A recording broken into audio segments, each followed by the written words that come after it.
السلام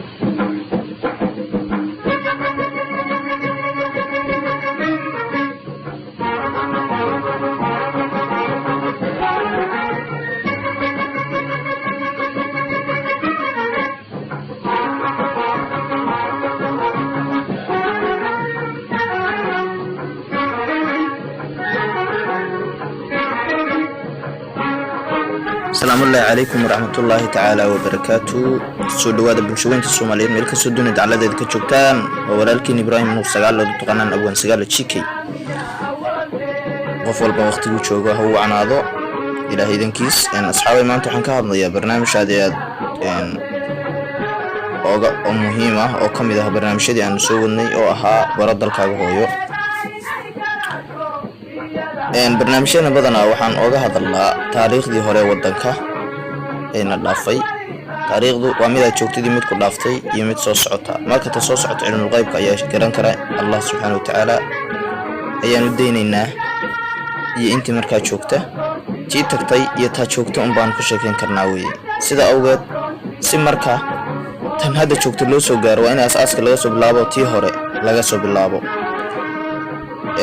casharadeenii horeeto waxaan ku soo qaadanay erayga Soomaaliga qaybtii koobaad waxaan ku qaadanay erayga Soomaaliga meesha uu ka yimid ilaa dadyo 5 qolaa kala duwan ay magacyo kala bixiyeen.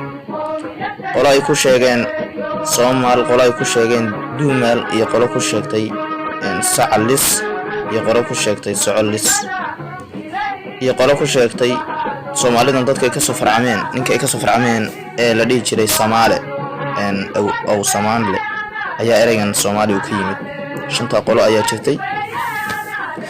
maanta marka waxaan ka hadlaynaa hadoo liidmo oo aan casharkeena maanta ku qaadan doona. sidoo kale qodobkii casharka labaad baa jiray oo ahaa gobolada sidii uu gumaysto wadanka u haystay, dhulkeena badkiisa intuu yahay iyo sidoo kale faahfaahinno dheeraad oo dhulku uu ka kooban yahay dhulkeena hooy dadka ku nool ay ka kooban yihiin. maanta waxaan ka hadlaynaa wax la yiraahdo korarka gobolada dalka siyaabay u kordheen. taariikhdan ka waramayno hadda waa taariikhdii 1960kii markii ay xornimada qaateen gobolada koonfureed 1960kii waxay ahaayeen 6 gobol oo kala ahaa gobolka Banaadir, gobolka Jubbada Hoose, gobolka Jubbada Dhexe iyo gobolka Hiiraan, gobolka Mudug iyo gobolka Bari. waxa iyana ku soo darsamay goboladii waqooyi ee iyaguna isla sanadkaas xornimada qaatay. waxayna ku soo qadarsameen koonfurta labadii gobol ee xilligaas gobolada waqooyi la isku oran jiray ee gobolka waqooyi galbeed iyo gobolka Togdheer. halkaas waxay isku u noqdeen goboladii jamhuuriyadda 8 gobol markii uu kacaankii militariga ahaa dalka qabsaday ee la qaaday ololihii horumarinta reer miyiga ee 1973kii ilaa 1974kii ayay timid baahi ah in la magacaabo gobollo kale oo dheeraad ah. markaas waxaa 8 gobol lagu kordhiyay 7 gobol oo kale. markaas waxay tirada gobolada dalka noqdeen 15 gobol. bilowgii 1980kii waxaa lagu kordhiyay gobolka Jubbada Dhexe. sidoo kale dabayaaqadii 80aadkii ayaa misna la magacaabay gobolada Sool iyo Awdal. markaas tirada gobolada dalku waxay noqdeen 18 gobol ee aan halkan kaga hadalnay. gobolada iyo degmooyinka dalka Soomaaliya: gobolada waqooyi ee Somaliland, gobolka Awdal caasimadiisu waa Baki ayaa magaalo madax u ahayd gobolka. sidoo kale waxaa ku yaala magaalooyinka Boorama, Sayla iyo Lughay. sidoo kale gobolka Awdal wuxuu dhaqaalihiisu ku tiirsan yahay xoolaha iyo beeraha ilaa marka dawladda kacanka saas ayuu ahaa ilaa haddana sida ayuu wali ugu tiirsan yahay weey.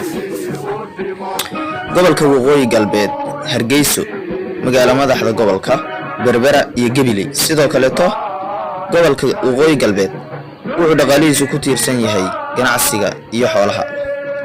gobolka Togdheer magaalo madaxiisu waa Burco Oodweyne Sheekh iyo Buuhoodle sidoo kale gobolka Togdheer wuxuu dhaqaalihiisu ku tiirsan yahay xoolaha nool gaar ahaan geela iyo ariga ilaa taariikhdii hore kacaanka dalka Soomaaliya ee dawladii Soomaaliya dhexe ee dimuqraadiga Soomaaliya Jamhuuriyadda Dimuqraadiga Soomaaliya ilaa xilligan hadda aynu nool aan joogno isbedelada jira oo xagga dhaqaalaha ma aha wali dadku waxay wali ku tiirsan yihiin ama magaalooyinkan hadda aanu soo sheegaynay waqooyi galbeed waxay ku tiirsan yihiin mid kasta dhaqaalihii waaga ku tiirsanayd ayaa ilaa hadda isticmaalaan wax isbedela kama aana iman asxaabay barnaamijkeeni maanta intaas ayuu ku egyahay waa inuu casharka afraad hadduu eebaydmo qaybtiisii saddexaad ayaa maanta qaadanay halkaad kala socotaana waa Samawada Films intaanu mid lamida ku kulmi doono waxaan kaga tagayaa salaanta aadka u qiimaha badan assalaamu calaykum waraxmatullaahi tacaala wa barakaatuh salaanta islaamka